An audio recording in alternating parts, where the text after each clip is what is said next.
took my mother to the hospital this morning, 94 years old. I said, do you know what today is? And I gave her a little hint. She says, oh, I remember that. She said there were 2 of them, I think. And so I was amazed. But nobody else the rest of the day. I spoke at a senior center. I was with another group of business people. Nobody else remembered this. And that is why today is so special. Hello, my name is Stanley Heller. Welcome to the Struggle Video News. These are scenes from a funeral service for 112 people of an extended family in Gaza. Only recently have Palestinians been able to recover the remains.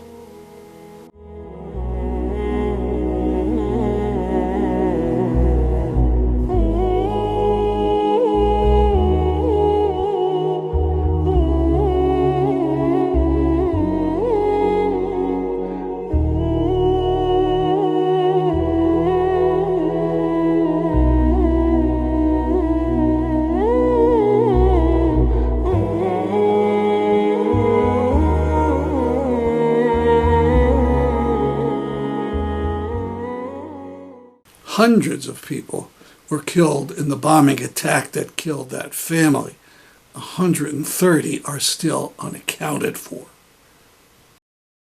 Israel almost never indicts an Israeli for an act of violence against Palestinians.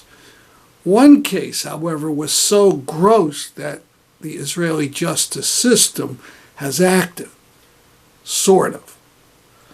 In regard to killing a year ago when Israeli thieves, otherwise known as settlers, drove a huge excavator onto Palestinian private land and started damaging trees, a small crowd gathered and some threw stones. Awdah al-Hathaleen started videoing. At one point, a man named Yanon Levy shot Hathaleen and killed him. Levy, an Israeli, was initially put under house arrest and then let go completely. This week he was indicted for reckless homicide. However, the Israeli paper Haaretz reports that the indictment reads, Levy then fired a single shot parallel to the ground towards buildings where people were present. Note, the indictment says he fired a shot towards buildings, not al-Hathaleen. The Israeli was not charged with murder, but being reckless and causing a death. This is video from the Israeli human rights group B'Tselem. It includes al-Hathaleen recording his own killing.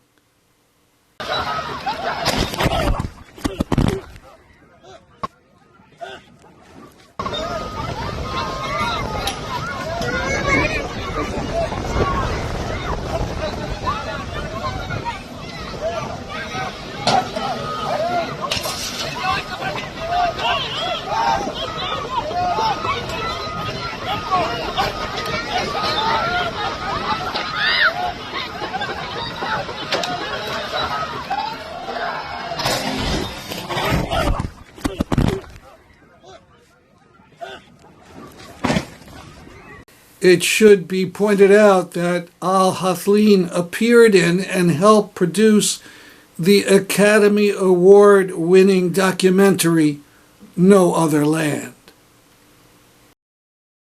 Inspired by Trump's alligator Alcatraz, Itamar Ben-Gvir, Israel's national security minister and head of police and prisons, is trying to build a moat around the notorious Ketziot prison and filling in the moat with crocodiles.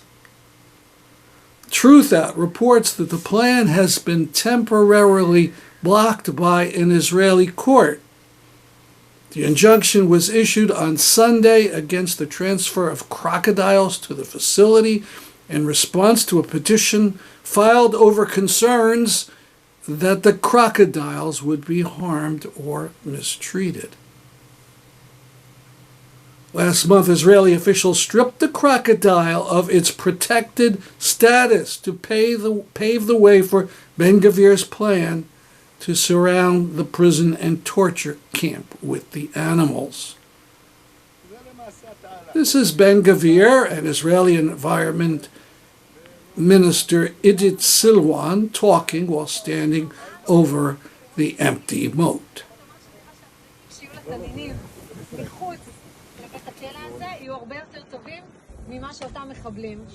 A wit used AI to create this video.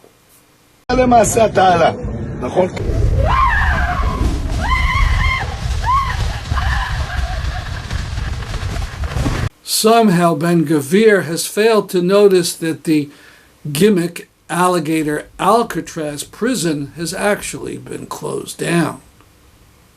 Here, angry Israelis demonstrate against Ben-Gvir's ally, religious Zionist Smotrich.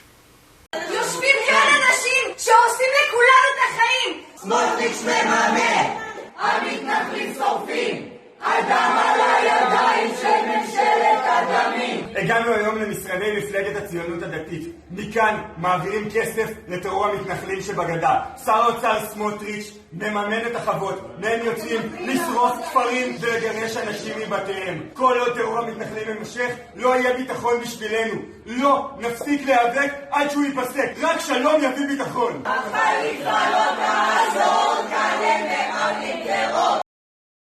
The latest figures on Connecticut's investment in Israel continue to be shameful.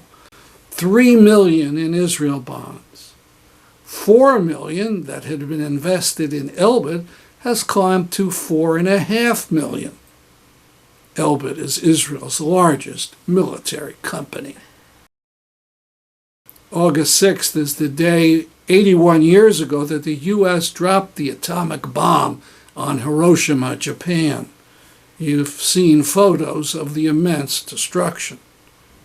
This is a view of Gaza on August 6th of this year.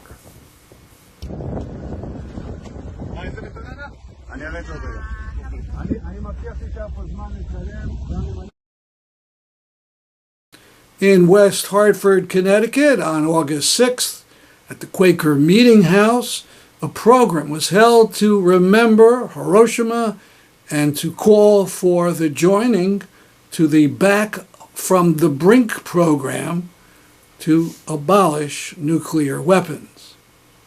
One of the speakers was Bobby Sanchez, the mayor of New Britain.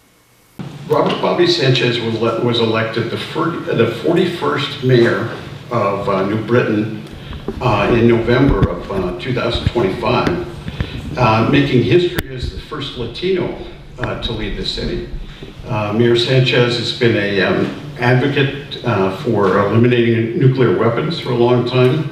He's also an early childhood educator. He was a shelter director and worked 14 years as a state representative before becoming mayor of New Britain. So let me ask Mayor Sanchez to come up, please. Got to put my eyes on. Okay, good evening, everyone. Thank you for inviting me to join you today for this annual Day of Remembrance. It is an honor to stand here with all of you as we remember the lives lost in Hiroshima and Nagasaki and reaffirm our shared commitment to peace. Today is about remembering one of humanity's darkest chapters, not only to honor those who suffered, but to ensure that future generations understand the importance of choosing dialogue over division, compassion over conflict, and hope over fear. As mayor of New Britain, I often talk about building a stronger, safer city. Public safety is about more than police and emergency services. It is about creating a community where people feel valued, where neighbors look out for one another, and where young people learn to respect, understand, and show kindness also as strength. That is why I was proud to join the Mayors for Peace. The work The work of peace doesn't begin in the world capitals, it begins in our neighborhoods, our schools, our places of worship, and our homes. Every act of service, every conversation across differences, and every investment we make in our community helps build a more peaceful future. Together, we can build communities where people feel safe, supported, and connected. Because when we invest in one another, we don't just create stronger cities, we create a more peaceful world. Thank you, and may we always remember the past while working together for a future defined by peace. And I just wanted to add that all my life, growing up and just watching TV and the horrors of what nuclear weapons can bring to this world, I just can't fathom listening to the radio one day or watching TV where they say a nuclear bomb has been dropped on the United States or we retaliated. We really have to do everything we can to make sure that we annihilate these weapons, get rid of them, because at the end of the day, all we have to do is sit down and listen to one another and communicate with one another. That's always something that I've done, not just as a teacher, preschool teacher, but as a state rep, working up at the Capitol. So good luck. I'm telling you, I have been trying to fully fund education for the past 14 years as a state rep. And it's like pulling teeth, but we can do it. And I know that this year we're going to get that done with education, and I'm going to help you as much as possible to get a resolution or legislation in the state. Next, we're going to hear from Barbara Pivarnik. Let me tell you a little bit about Barbara. After finishing her PhD in education, Barbara worked for 20 years as a counselor and advisor to the social justice organization at E.O. Smith High School in Storrs. Barbara is affiliated with Catholic Worker, which is, she's often out on vigils with them and with Veterans for Peace, Back from the Brink, and the Friends Committee for National Legislation Connecticut Advocacy Team. So she's busy. So let me get Barbara up if I can. Thanks. So I'm going to be giving you some excerpts from a new book by Pope Leo XIV that came out a couple of weeks ago. The name of the book is Disarmed and Disarming. Peace is a Gift. And these are the excerpts from the book. Peace is the great desire that stirs many hearts, but it is often threatened, trampled upon, and derided. Today, a good 103 states are involved in some way in wars around the earth. Pope Leo continues, above all, peace is a responsibility. If our first instinct when we encounter a problem, experience tension, or are insulted is to judge others, accuse and even condemn them, then inevitable first indifference and then hatred will grow around us. There is a way of looking at reality that destroys and does not build.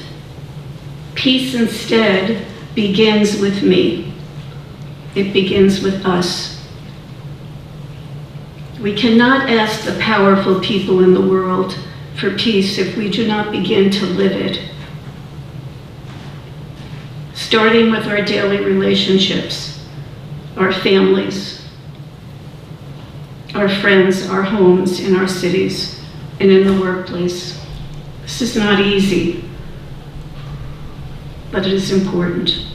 Peace is built, you know, with small gestures. The gift of a smile, an injury pardoned, even when it's hard, a kind word. Furthermore, the Pope continues, peace is built on truth. Even those who make war claim to act in the name of peace, especially after the terrible consequences of the events of Hiroshima and Nagasaki. The recourse to war is even more an adventure with no return. A Above all, in the atomic era, the affirmation of the truth must push through. It is not atomic weapons that generate peace, but disarmament. It is not a nuclear de-escalation, but a race to armaments that today frighten and terrify all of us. In one of Bob Dylan's poetic compositions addressing the atomic bomb, he wrote, "I hate you 'cause you're man-made, and man-owned, and man-handled."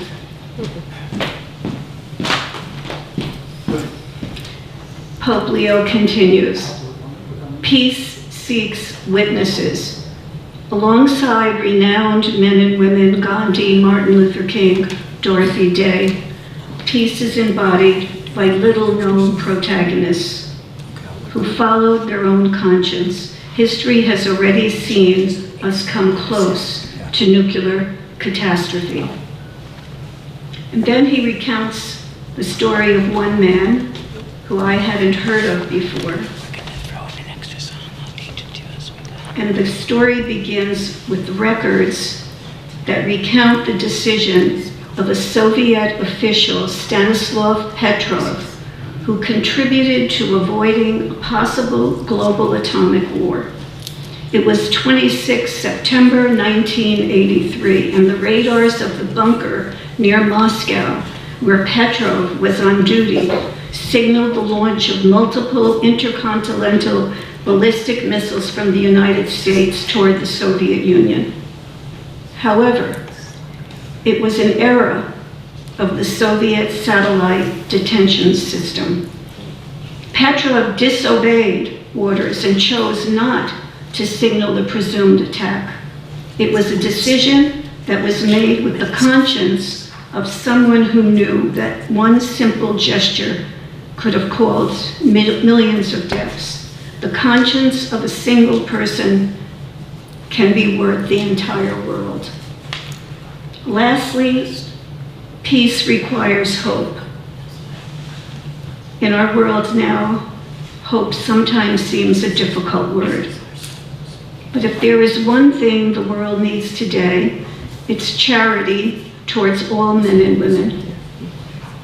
Those we disagree with and those who we agree with. Let us look toward the future with hope, the essence of Christ's teaching. The Pope continues, charity, love, and giving one's life for others defeat death, isolation, and violence. I came that man might have life and have it abundantly. May God guide us on paths of nonviolence. May believers and people of goodwill never stop working as builders of peace. May every person make peace his or her life's cause. May it be ours today.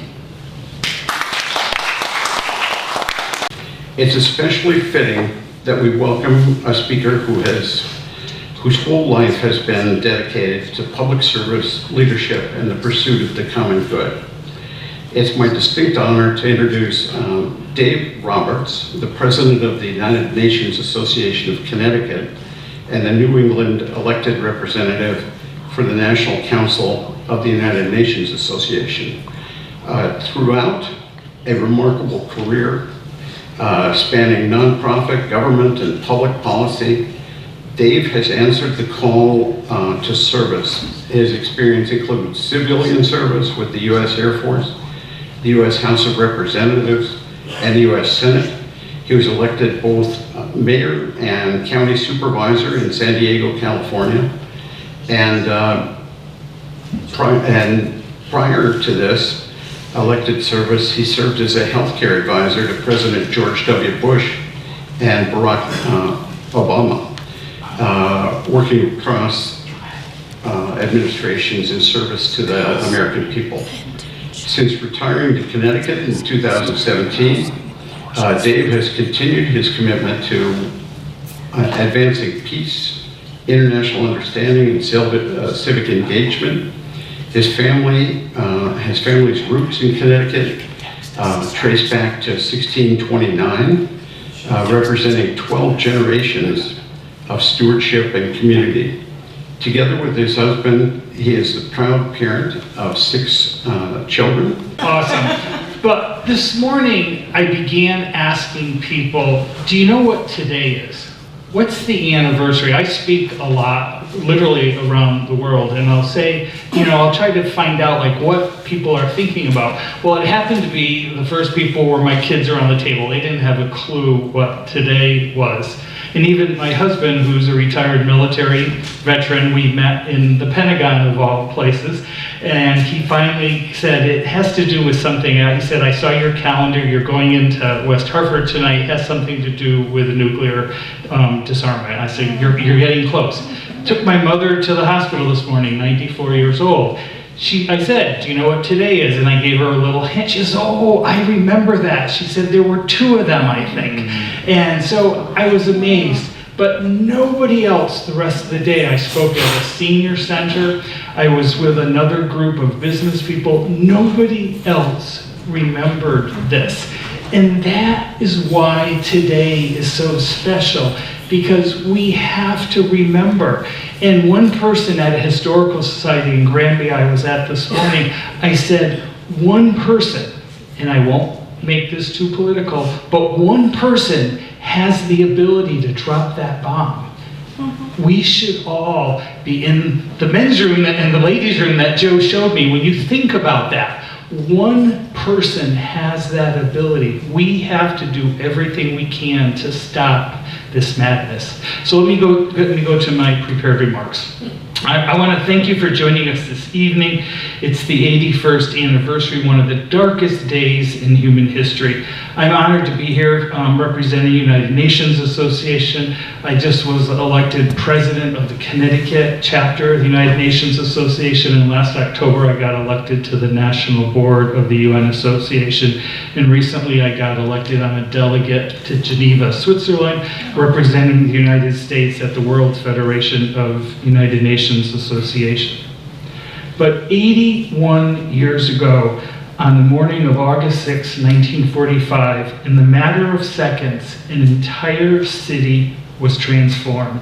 Tens of thousands of men, women, and children were killed instantly.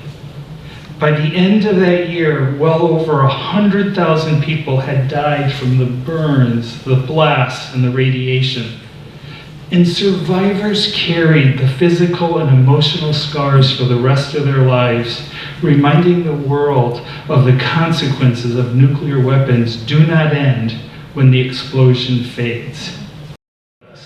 If we don't speak, others will determine our future. If we don't advocate for reducing the nuclear threat, we should not be surprised when the arms race continues. Fortunately, there is a practical path forward. Senate Resolution 323 outlines concrete steps to halt the reverse of the nuclear arms race. These steps include reducing nuclear dangers, strengthening diplomacy, pursuing verifiable arms control, and working towards the eventual elimination of nuclear weapons. Importantly, these proposals are not fringe ideas. They're supported by a majority of Americans. They're supported by many retired military leaders who understand both the realities of war and the importance of preventing it.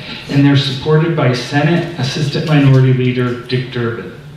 Here in Connecticut, Representatives John Larson, Rosa DeLauro, and Johanna Hayes have already demonstrated their support by co-sponsoring the House companion measure, House Resolution 317.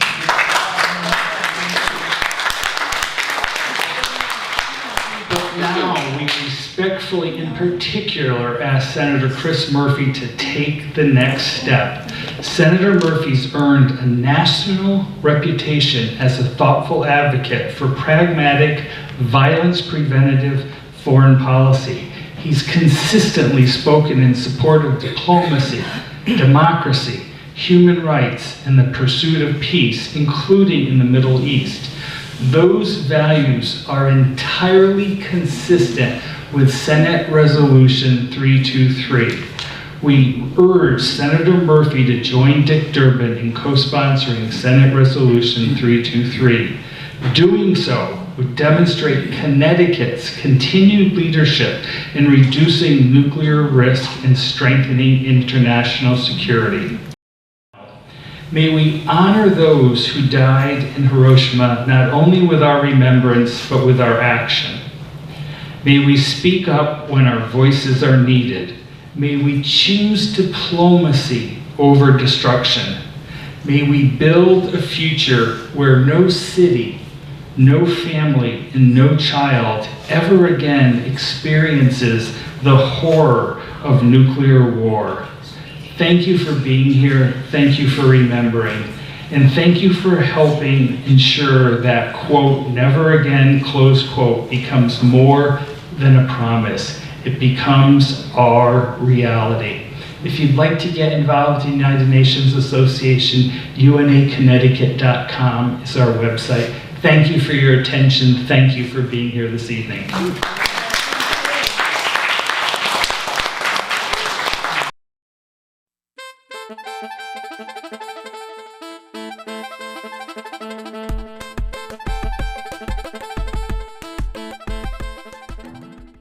In neighboring Hungary, businesses and households are curbing electricity use amidst a severe drought. Falling water levels on the Danube have forced Hungary to largely shut down its only nuclear plant, which depends on the river for cooling. We're told that nuclear power runs 24/7. It's not true. In very hot weather, it's crippled.